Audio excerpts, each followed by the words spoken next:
All right, welcome back to the podcast. So today we have on Tanner Kerr. Tanner is the director of performance for the BC Lions and the Vancouver Bandits, and honestly has quite the array of experiences, which is part of the reason that I wanted to have him on. And we had obviously schedules are pretty tight at the moment, but we were able to get him on a bye week, so we finally got him on. So thanks for coming on, Tanner. Yeah, thank you so much for having me on. I'm glad we could finally make this happen. This has kind of been in the works for feels like 2 months now, 3 months. Yeah, I know. We were talking about it, and then both realized we were going to be in Austin, met each other there, and then figured it would happen at some point this summer. And it's perfect because I go on vacation on Monday, so it's like right at the tail end before I go away. So all worked out. So before we get into anything, so given kind of like I mentioned, your overarching your extensive background, the overarching theme that I kind of want to touch on today is kind of talking about maximizing athletic potential from young athletes all the way up to the pros. But before we do talk about any of that, I do think it's important to give a little bit of context on everything you're about to talk about.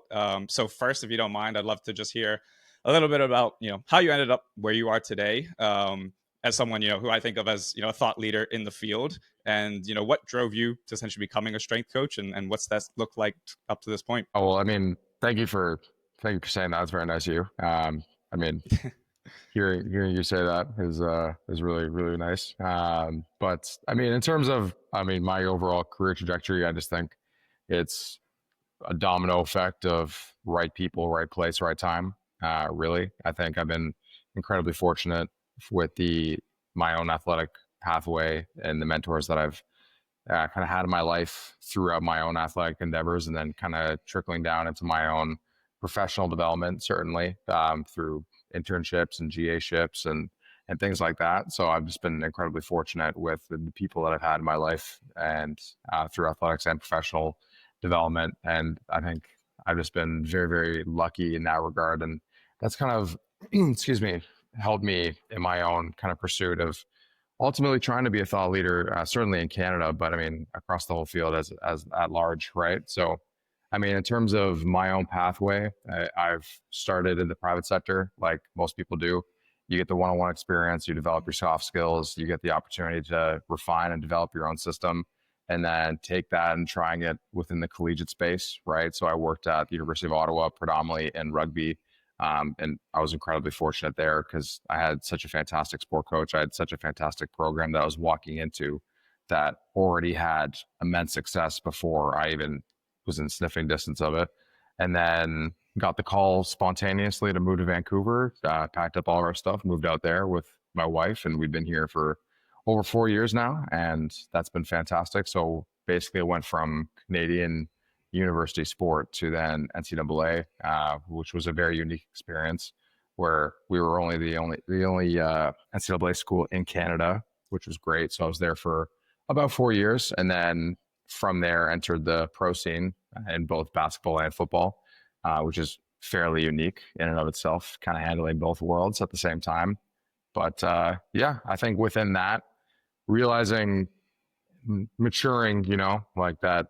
I mean, I'm in my 30s now, and I don't want to kind of enter the private sector again without having anything established. So I think just feeling that sense of urgency, certainly in the last couple of years, to more or less refine my own business practice and my own brand to try to get myself out there, try to produce more educational content and impact other coaches. So now everything I'm doing is kind of all encompassing, working with 2 pro teams and trying to work on my own business as best I can. But I'm not the most business savvy person in the world, so I'm kind of on this new journey. Yeah, for sure. I definitely can feel you on that. I obviously, so my university background or college athletics background, I played soccer in university, but other than 2 internships like we talked about at Florida and then at Northern Kentucky, so probably in total like 9 months. I then came home and got into the private sector, but at the same time, being from outside of the U.S. in a country that strength and conditioning is still very much up and coming. I kind of also have my hand in. I run a high school program. I've worked with some national teams, rugby sevens, football, or soccer, and then also just the academy side, one of the so having your hand in a little bit of everything is. I mean, I think as a young coach, it's a really good learning experience because you're kind of thrust into to everything, which I'm sure you were as well. But one question I do have, we we have a lot of athletes here in Bermuda that go off to the university in Canada as well. And I've always wondered. So I was somebody that went to the states and dealt with the NCAA. But what are kind of the differences from a strength coach perspective that you found kind of transitioning from a U is it U Sport they call it a U Sport school into NCAA school? I think the biggest differences were probably just the rules. Like if you kind of compare and contrast U Sports in Canada and NCAA, honestly, the biggest difference, in my opinion, was the amount of service that I was providing in U Sports versus NCAA. So I found overall, from a compliance standpoint, NCAA rules were significantly more strict than U Sports. U Sports was kind of like the Wild West, in my opinion, where like I was doing the high frequency training model with rugby teams where I was training them in the morning, the afternoon, and the evening. And I could have as many touch points as possible. There wasn't necessarily a time restriction. So I was kind of free reign in that regard. Whereas making the transition to NCAA, you have only a certain amount of hours. Those hours are fluctuating with the amount of time that's allocated within the constraints of their sport as well. So you kind of go from 12 hours to 4 hours to 8 hours again.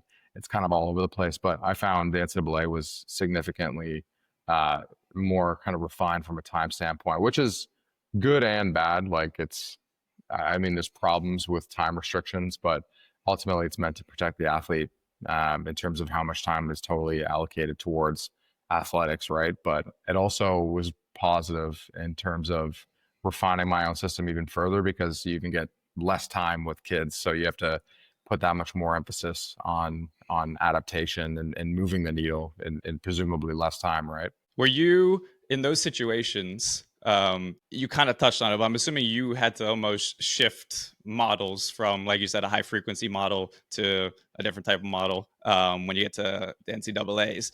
Did you find results varied at all? Like, did you prefer one to the other in not really how you coach, but in just the results you're able to see with your athletes, or both models you kind of could get the most out of it? Yeah, I mean, if I'm being honest, like I think there's a lot of merit to the high frequency training model, certainly within the collegiate space, depending on who you're applying it to. So I think in the context of somebody who has a really low training age, so take your freshman group, your sophomore group, presumably, and you apply a high frequency training model to them, they almost have more touch points than some of the juniors and seniors who have kind of gone through the traditional means and methods of the strength and conditioning model, where they're like training 2 times a week, maybe 3 times a week. So you are able to have way more touch points with them, to have nutrition conversations, stress management conversations, and ultimately, I think from an S&C standpoint, you have more touch points with them to not only refine motor learning and skill, but ultimately chase more specific adaptations that are kind of unconsequential to their sport. So you're able to hit them more frequently with high potent stimulus so that they aren't going to be as likely fatigued. So you're kind of diluting the overall stress, right? And you have more touch points to kind of make behavioral changes. Whereas the traditional model, I think, in the context of like the NCAA collegiate scene, I think you need to place more emphasis on behavioral stuff because you only have a finite amount of time with those individuals, where you do need to place more emphasis on like sleep, recovery, nutrition, and things like that, because ultimately you're maybe 20% of the total equation. So if you can impact habits outside of that 20%, then your bandwidth has expanded. But I think it comes down to communication. How did you balance? Because when I think I heard you mention it on one of the other podcasts you've been on, but when you went to SFU, I think you said something like you had like 9 or 10 sports that you were directly responsible for. Is that correct? Yeah, about 9. How did you balance programming and like overseeing those 9 sports as far as from the, the individualization part of things that I know you're big on, but maybe some just overarching principles that you had, whether it be from team to team, sport to sport, or even player to player? Yeah, I mean, it was extremely. I was gonna like, it is time consuming. Don't get me wrong. Like that is an immense amount of teams, especially if you're trying to do right by the kids. So Mhm. I think that's where systems come into play. I think the more organized you can be and the more you are able to refine your systems, the more efficient you can be. And that's extremely important. So, as a lot of the listeners presumably know, basically every team allocation you have, you're not just putting one blanket program out there that can apply to everybody. Maybe there are certain times of the year, like maybe transition periods or early GPP, like things like that can be applicable. But basically, for every team you have, presumably there are subgroups within that group. There's your upperclassmen, your lowerclassmen. There's your low training age, your high training age. Maybe there's positional demands that you have to consider. Maybe bigs, guards, track and field. Even you have like your long distance, mid distance, your sprinters, your jumpers, your throwers. That's before you even consider bucketing. That's before you consider diving into force plate signatures or anything like that, right? So basically, from any time of year, I was doing within that context like 22 to 40 programs a week. So that's why I think making the shift from kind of like Excel and Google Sheets and things like that to softwares like I use Team Builder and able to save templates where you have different cases come up on a weekly basis where you can just simply upload templates to a group or to an individual, which from from a distribution of work standpoint, it's very front load heavy. But once all those templates are done, it's fairly easy to upload in real time, so it's fairly efficient. Yeah, definitely. I also use Team Builder with majority of my athletes. And you kind of briefly touched on it there with talking about different training ages. And I know you have like your bucketing athletes and things like that. Um, Actually, before I even get to that question, everybody has kind of a philosophy on what they believe, long-term athletic development is.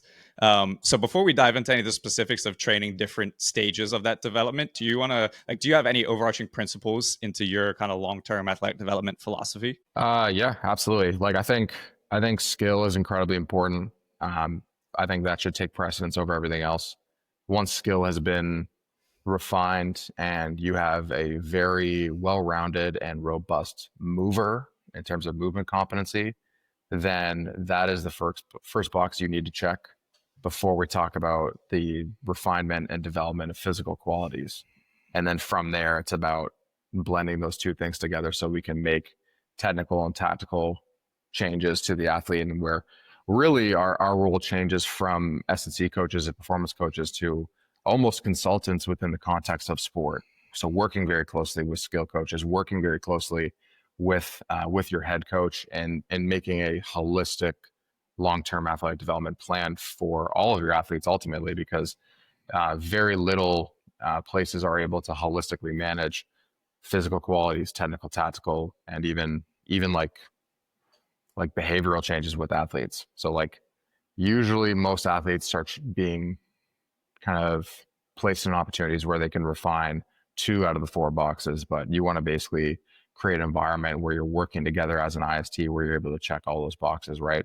So, I mean, in terms of bucketing athletes, in terms of kind of putting together a system of long-term athletic development, I think really it's an evaluation criteria. And I think there are certain boxes to be checked, almost like a graduation process. Like I think in the context of sports science, for example, people are very keen to kind of go through different phases of training chronologically because that's what they've been taught. It's like, oh, we go from a GPP to an SPP. Like we did our strength block, time to move on to power, and they move on to power for the sake of moving on to power. But that kid still might be weak as piss and has not checked the basic minimum requirements to express power. Like I don't care how fast you can express power. I don't care what your rate of force development is like if you don't have the prerequisite force requirement to express it, right? So I think just having somewhat of a Yeah. vetting process and an evaluation process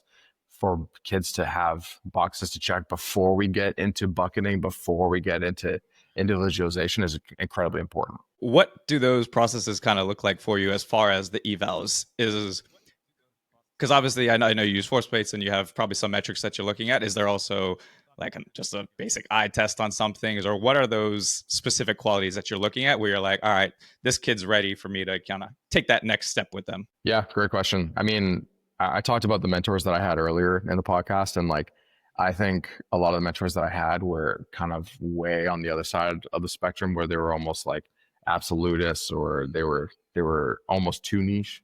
So like one of them that comes to mind right off the bat was like a Poliquin guy, and he was of the frame of mind that like unless you hit a certain percentage of body fat, you don't get to do sprint mechanics. You shouldn't be sprinting until you're lean, which I think is like a little intense. Like I think skill refinement can be done even if body composition isn't necessarily optimal. But like that's just one example. So like I think low hanging fruit or like big rocks should be checked first. Like, okay, what's your relationship with training? What's your relationship with food? Can we optimize how you approach exercise? One, can we optimize what your habits outside of the context of the weight room are? So like nutrition, sleep, stress management, things like that, so that we can likely create an environment where training is fun and ultimately you're taking care of the big rocks at home, which ultimately should equate to positive changes from a body composition standpoint. From there, we have to talk about motor learning and motor control. Are you a robust mover? Are you highly competent at an array of tasks? Hopping, bounding, jumping, sprinting, landing, rotating, throwing, all these things like that. Are you good at the pillars of S&C movements?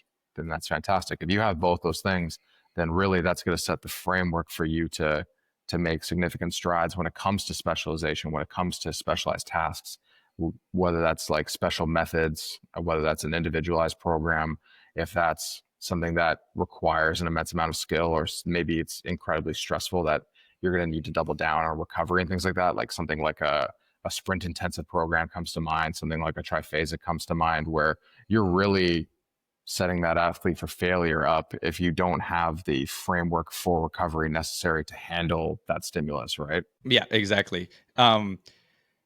Which kind of begs the question as well. So in the strength and conditioning world, I mean, I think most coaches probably nowadays don't think like this, but it used to be, at least from everything that I've heard, we're not going to even get into doing quote unquote power exercises or plyometrics or this or that until we have, X amount of strength, or X amount of whatever it is.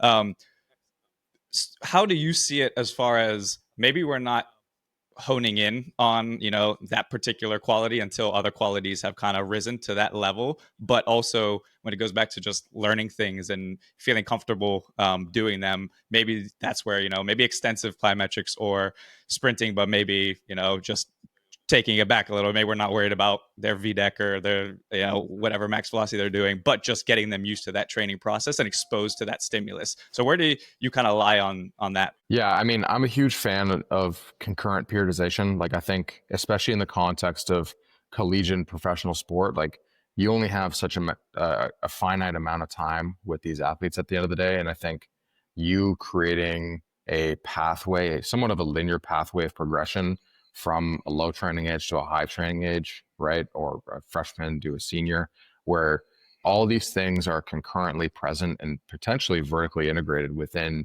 your kind of annual model, where like sprints, jumps, throws, and lifting are around constantly. One is going to take precedence over the other, right? But at the end of the day, like you need to be able to have a progression and regression model for every single one of your kids. But the archetypes never change. Like we are always jumping, we are always sprinting. Like obviously there are going to be particular times a year where that might look different, like maybe a transition period where they just finished a 6-month season or a 4-month season.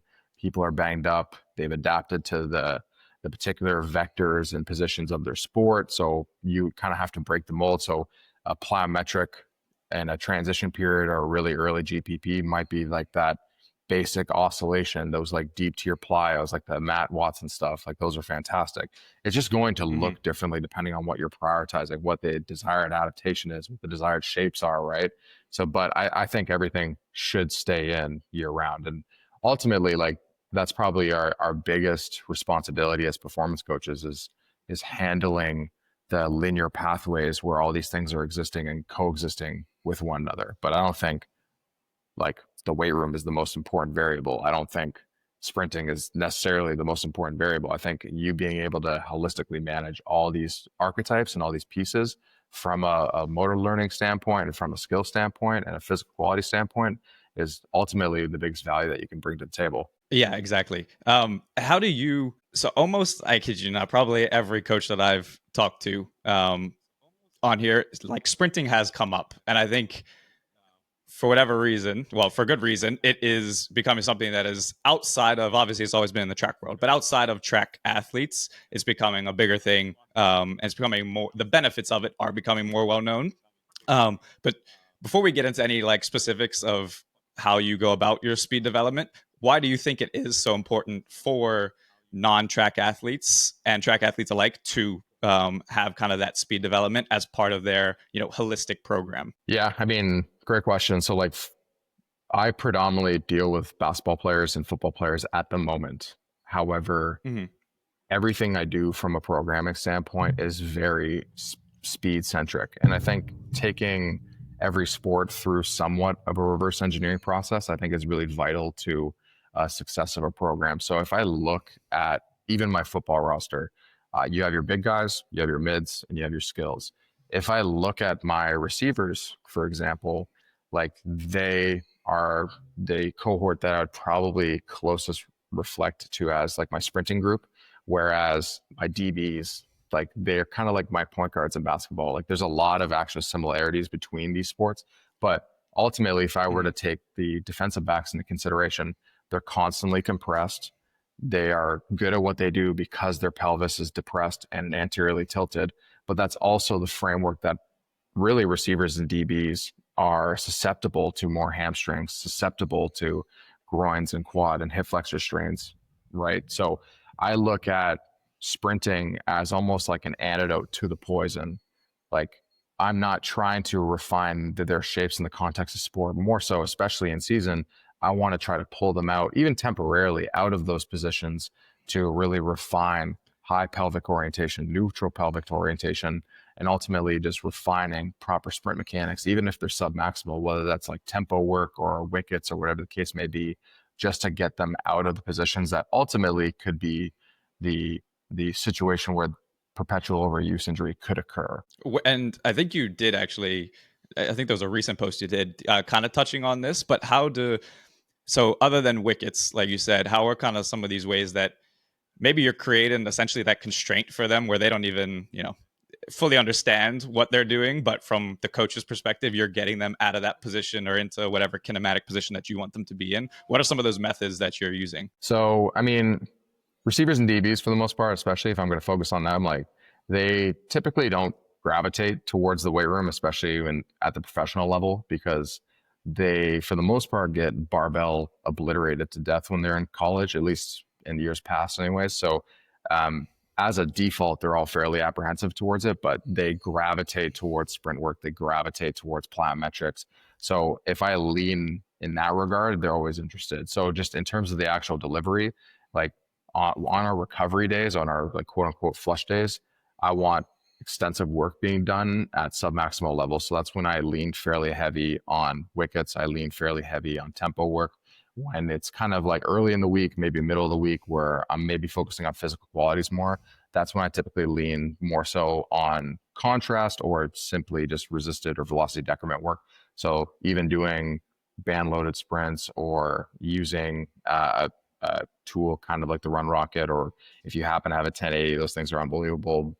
Just leaning in more so on that, where Yeah. you're having the athlete rev the edge and from an RPE standpoint, you're getting them in the shapes and positions that you want, but they're not traveling at a velocity that could be potentially at risk to the athlete in terms of like a hamstring injury. And I think that's one thing that's kind of a commonality with a lot of professional organizations that I consult for is a lot of people bias mechanics work with professional athletes. They double down on mechanics work, which I'm a huge fan of, but they're all apprehensive when it comes to actually implementing a model for max velocity sprinting within the context of in-season development, because they look at these individuals or these athletes as assets, and you don't want to compromise your assets by having them do 80% plus max sprint speed training and potentially pulling a hamstring or a hip flexor or whatever the case may be, which is something I would definitely try to contest. And I think there is a model for implementing actual sprint training within an in-season model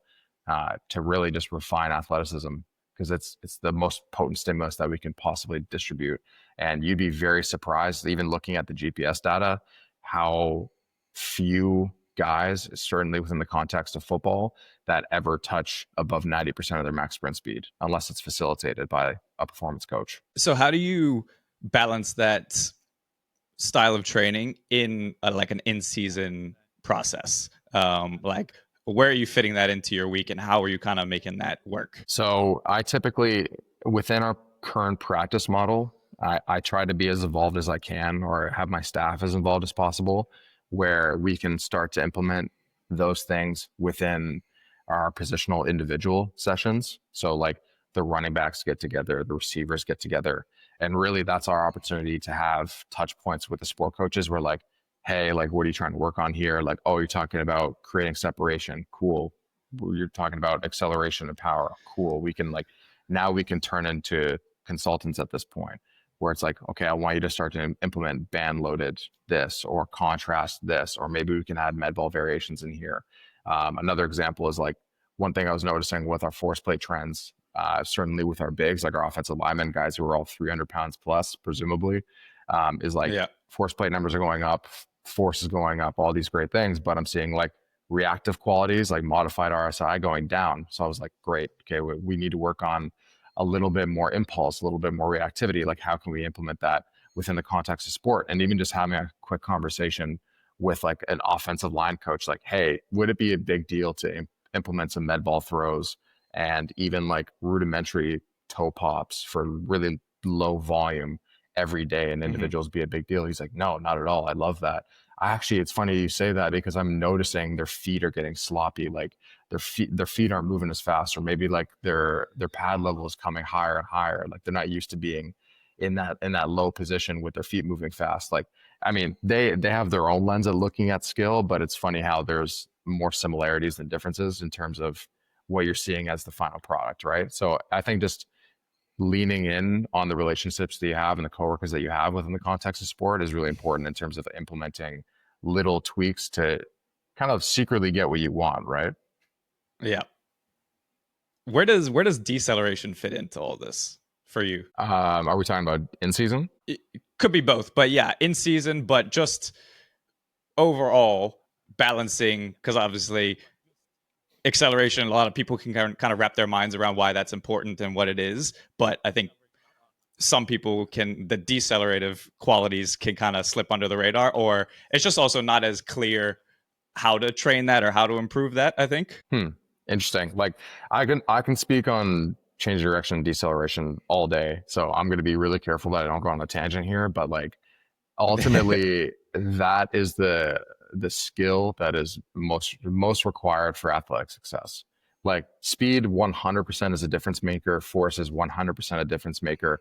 However, if you are somebody who's incredibly forceful, incredibly fast, but you don't know how to self-organize, you are not going to be a difference maker within the context of sport. So I look at it kind of in the lens of the combination of immense physical qualities and immense skill. So you can have somebody who's incredibly powerful, or sorry, that's the wrong term, strong from an eccentric standpoint, or reactive Mm-hmm. to be able to handle the velocity of eccentric loading associated with deceleration and change direction. But if your shins are not oriented in the right manner, if your center of mass is not in the right position, you are not going to be able to adequately express those physical qualities to appropriately decelerate or appropriately change direction. So I think it's the perfect kind of harmony between skill and physical qualities. But in terms of how we implement that, certainly within our in season model, which maybe I'll start there, is Yep. working on the skill aspect first and foremost. So having athletes being accustomed to loaded positions where we are having them in the shapes that we want. So that could be a band loaded, shuffle replace, cross replace, something that's low velocity, but I'm having them applying pressure on the right edge of the right foot. So for example, like a shuffle replace, I'm thinking outside edge of outside foot. Okay. Are we horizontally applying as much force as possible? Can we adequately express the task and get back to our base position as fast as possible, even though you're loaded? If I'm looking at a crossover or a cross replace, I'm thinking inside edge of the opposite foot where I'm pulling, I'm adducting to ultimately achieve that crossover step while not shifting my center of mass. So there's within our movement preparation and within our kind of pillar prep, if you will, within the weight room environment, we incorporate a lot of that stuff. And then ultimately it comes down to physical qualities, which is why having force plates is such a fantastic resource. So, I mean, even like we use Hawk and Dynamics force plates, like we have new metrics that are coming out, like the landing performance index. So it takes the landing height and the landing time, and it's basically a ratio profile to say how much force are you applying from landing and braking and what time span is that occurring in. And really it's quite interesting because we all look at modified RSI, we all look at propulsive qualities, we all look at jump height, but I'm seeing when I plot the entire roster or even positionally, the people who are getting significant snaps, the people who are playing way more than others, that's usually where I see the separation from a metric standpoint as more the decelerative qualities. So the landing performance index has been a fantastic addition to my own system. It's something that I'm currently diving in on from a rabbit hole standpoint, but our in-season framework is heavily biased towards the refinement of those skills and physical qualities. But you have to be really careful with the overall exposure of that because it's ultimately like doing high eccentric work and doing more braking stuff is ultimately going to be the mechanism for high fatigue. And we just have to be really careful about implementing it in season. Yeah, exactly. That's why I was thinking in season it might look a little different to out of season. Speaking of all the metrics that are out there, and obviously you just rattled off a bunch, but there are so many. What ones are you kind of, other than what you just talked about, what ones are you kind of looking at on a either a weekly or at least seasonally basis that you find are the most important to you and your players versus just kind of get lost in all the metrics that are out there and that we can see? So I use a basic trend report. Our trends going up and down. How can we chronologically plot all these things? And it's really normal. It's incredibly normal, in fact, for certain trends and certain metrics to be trending upwards. Some are neutral and some are declining. That's totally normal. So I want to be able to have various reports that give me a clear picture as to what kind of environment we're creating and where can we kind of lean in more so. So I talked about the individual who is jumping higher, they're more forceful, but they're less reactive. Well, great, you can Mm-hmm. lean in a little bit more on that. But in terms of the actual metrics that I look at, I'm essentially narrowing down 6 things. So off the top of my head, jump height just for vibes, like that's something that athletes relate to the most. How high did I jump? Yep. How can we make it more and more competitive, right? Modified RSI and jump momentum and peak velocity, those are going to be more so my like reactive and speed side of the continuum. How are those particular physical qualities trending? So like if I'm trying to implement more reactive tasks, so like a reactive Olympic lift, if I'm incorporating more plyometrics, great. Are those metrics going in a positive manner? Are we getting a positive adaptation for what I'm actually implementing from a reactivity standpoint? Um, and then in terms of the other side of the continuum, ultimately we have to consider force. Is force going up? Is force going down? So I think having metrics that associate closer to force is going to be incredibly important. So like peak propulsive force, yes. Peak braking force, yes. And even just like relative propulsive power is going to be really important. So like having a lens like that peak propulsive, or sorry, that relative propulsive power is going to be really important because it allows you to have one metric that can be applied across different populations. So whether I'm looking at a 175-pound kick returner or a 320-pound offensive lineman, I can look at them somewhat in the same light in terms of like relative power. And then my favorite one that I do for power is peak propulsive power and time to take off. So are we applying more force Mm-hmm. in less time? That's a really positive relationship in terms of like that force side of the spectrum. So I typically tend to look at those 6 things, but basically if I were to take 3 of them and separate them, that's basically getting you a clear picture as a practitioner, anyways, as to what kind of trends we're seeing from a reactive side of things and where are we trending from a force side of things. And then is that also a way that you can kind of, again, going back to just bucketing athletes and stuff, depending on like what their force time curves look like, what their jumps look like, their time to take off, all that sort of stuff? Is that something you're then using to then provide whatever program is necessary for those trends and curves to go in the right direction? So yeah, so the system itself, in terms of narrowing your focus and actually applying programming, in terms of where I'm at currently in my practice, it's I actually take a really keen interest in the whole group, like what bucket are we in. So I have different avenues for bucketing. So we use the quadrant report from Hawkins. So one that I use fairly frequently is propulsive power and modified RSI. You get a really clear picture of like who's your high performing group, who's your kind of grassroots group, if you will. You have your group that's reactive but not powerful, and you have your group that's powerful but not reactive. That's really, really clear cut. Yeah. So I think that's a very efficient way of going ahead and bucking athletes, and that's something that I implement in season, which is great because it ultimately doesn't take that much time to accrue that, which is why it's such a fantastic resource. But at the same time, to peel back a layer, I do look at individual trend lines because I think that's the closest thing to giving me an idea as to what kind of ecosystem we're creating. So you can look at it as a whole team, you can look at it in positional groups, and you can look at it via particular individuals. So, like I said before, it's fairly normal for, I mean, you might have a case where a kid comes out of university, like, let's say we draft him, and all trends are going up. That's fantastic. Like that kid has a low training age, everything is working. That is fairly normal. You could have a more seasoned veteran. That's kind of the situation that I was telling you before, where like particular qualities are trending up, some are less so, and some are down. That's very, very normal, which for you is great from an individual standpoint, because you could just say like, great, they need more force or they need more reactivity. That's fairly easy for you to implement. Conversely, the biggest thing that those trends offer is that if I have a situation where a group or a team or an individual, it's most likely an individual, where all 6 or 7 things that I look at from a trend standpoint are down, systemically going down, then that's our opportunity to look at the ecosystem. Like, what kind of ecosystem are we creating? Like, because something is not working here. If everything is systemically going down, we need to address, like, is this person being undertrained? What is their volume looking like within the context of sports? So that's when we cross-reference GPS data. So for example, like we had a guy who basically was told not to train, so undertrained.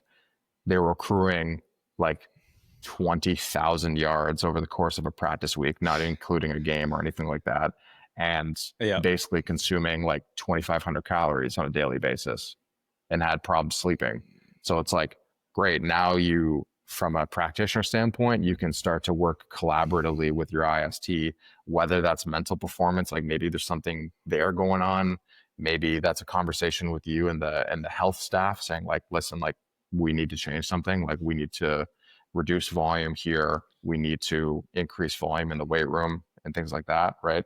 It provides us a framework to have more frequent and more intelligent conversations. Yeah, exactly. And having all of this, I mean, as a strength coach, everything you say sounds awesome, and it all makes sense. But then I know you also deal with, especially I think with the basketball, and I, coming from like a soccer background as a player and then coaching soccer players, the strength and conditioning world is still catching up a little bit. And for some European like basketball players coming over, that maybe it hasn't been a big part of their development so far. How do you find that they take to like learning about all this stuff and kind of getting that buy-in from you? Like, do you think all these explaining all these things to them have helped in that regard, or are you just at that point, let's just get to know you, get to kind of give you an understanding of why we're doing what we're doing and see how we can move on from there? I would say it depends. So, I mean, I basically deal with 3 different cohorts when it comes to the basketball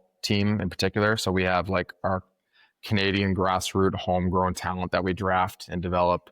We have the overseas players, as you mentioned, who basically are in a constant state of burnout because they play like a 7 or 8 month season. They get 2 weeks off and then they're doing some kind of summer league. So a lot of them come over to the CBO for that reason.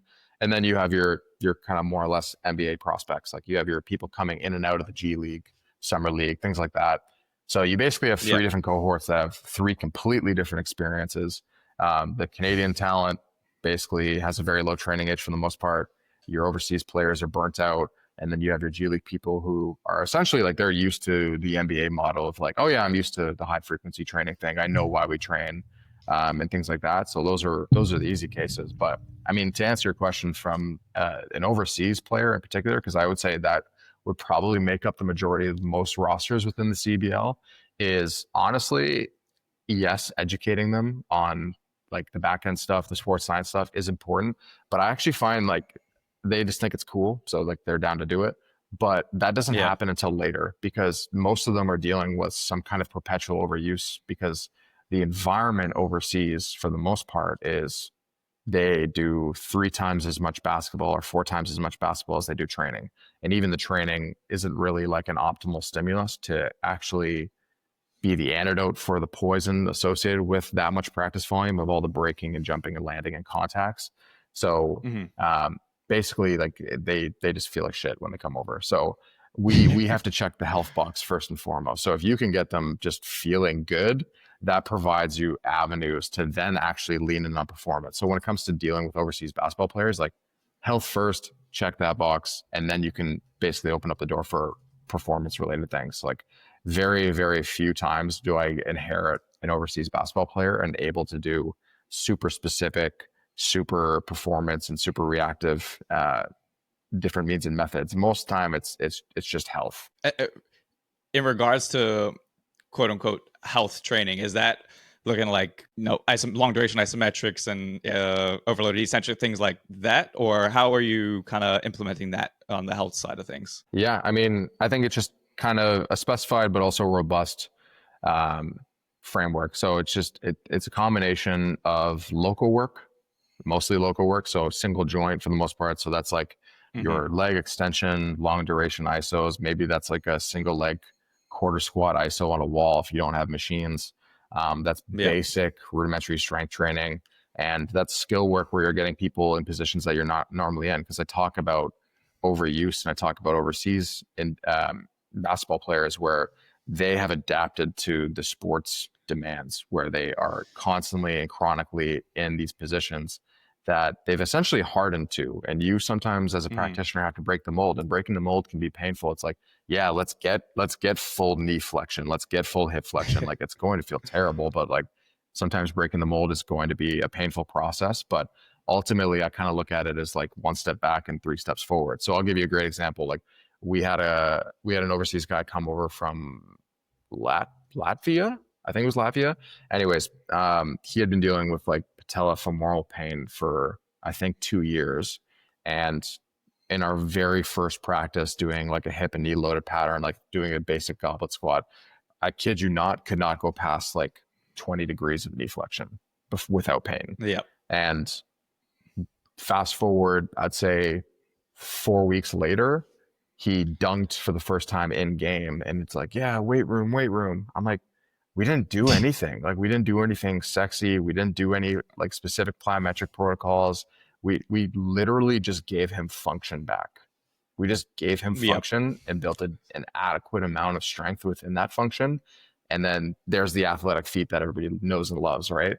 But like I honestly, when in those kind of situations, like it could be a painful process, but I think educating athletes through that process is really important because like ultimately performance doesn't matter if health isn't first. Yeah, exactly. I mean, it's super cliche, but it's always that like availability is the best ability. And just you can also it for an athlete like that that's had like this nagging injury or nagging pain for so long is just doing something that to us might seem pretty simple, but for them, like I kind of flips a switch and they're like, wait, I don't feel as tired or fatigued or sore or whatever it is anymore. It can have such a big, and then that that automatically for whatever comes after that, the buy-in is there with you, and they're essentially gonna whatever you say, they're like, yeah, I'm down for whatever this guy has because this is something that's helped me in such a short amount of time. And I know you also do, especially with the basketball game day lifts, right? So what is kind of the last couple questions, but what is kind of some of the things that you're hitting on in those game day lifts? So the framework for a game day lift is essentially we have 30 minutes to prepare our athletes for the game. After 30 minutes, they go into meetings and then they go into the whole like theatrical like player introductions and things like that. So we essentially have 30 minutes Yeah. with them. The way we go about it is we do 3 10-minute rotations where essentially you have 8-minute stations and 2 minutes to transition so guys can get water, things like that. So they go from skill coach, and then with the performance staff. So when Hmm. we do have a cohort of athletes, it's usually like maybe 3 guys at a time, give or take, but we have them go through a full framework of a skill progressive model where they go from very general skills. So I go basic archetypes like rotation, hip knee loading, lower limb. So that might look like a water bag based rotation task to a pillar RDL for that, the foot ankle complex and hip, obviously. And Hmm. then that might be like a IR oscillating split squat. So nothing that's like really going to get a high level of arousal, very basic. You want to promote blood flow. You want to get them just generally prepared to access the necessary positions and range of motion. Then we go into more kind of like a dynamic task. So that might be a step up with a little bit more intention, like some of the Franz Bosch stuff. That might be more of the water bag, high velocity loading, like the perturbation type stuff. That might be an Olympic lifting variation. That might be a med ball related task, but something where you're getting a little Hmm. bit more dynamic effort. And then we finally finish with ultimately something that is as close to skill as possible. So for my guards, for example, that's when we do a lot of band loaded stuff for like as to some of the stuff I was saying before, like a shuffle replace, a cross replace. That might be some of our deceleration and our change direction stuff where I'm doing an eccentric overloaded two-step gather or a eccentric based shuffle replace where I'm pulling them towards me. They have to adequately Hmm. do the shuffle or the crossover and then throw on the brakes, leaning in the right direction and all those things like that. For my bigs, I don't tend to do a lot of the deceleration and change direction stuff because so many of them have limitations. And more importantly, I need to do contact with them. So I'm doing partner combatives, I'm doing anti-rotation stuff. Sometimes I'll incorporate a ball, but I'm basically doing like a wrestling slash jujitsu class with them the last couple minutes. And that all happens within, like I said, maybe 7 8 minutes, and then they go do the thing. Yeah, perfect. Last question. So, and I'll set it up kind of because I think it'll be interesting this way. So, going back to what you just mentioned about you kind of work with 3 different types of athletes when coming into especially the Bandits. So, if you're looking at that coming from either the NCAA or G League or anything like that, some of your more trained athletes, what are some things that you're finding with them that are maybe you think are underutilized or underappreciated qualities of training, whether it's like just like you mentioned training the foot and ankle complex or an oscillating thing or anything like that. So what are kind of the things that you're looking at that you think have probably been undertrained with those a little bit more training experienced guys? Yeah, I mean, I think taking the physical demands of the sport and taking into consideration like the predominant energy systems associated with basketball.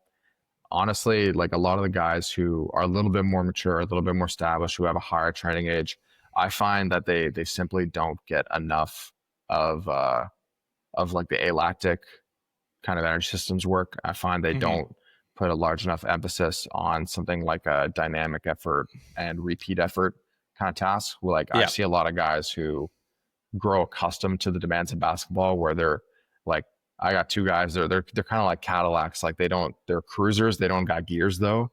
So Yep. that transitions to ultimately like some of their biggest flaws in their own game is like they they don't have an up tempo. They don't have the ability to drive through contact and things like that. So I think like going back to kind of higher potency means and methods, I think is probably a Mhm. gap that isn't currently happening within those populations, like the G League types and the overseas types, because like everybody kind of is apprehensive towards high output stuff within basketball because they think it's like, oh, they jump all the time. They like, I mean, well, for the most part, everything's sub maximal in basketball.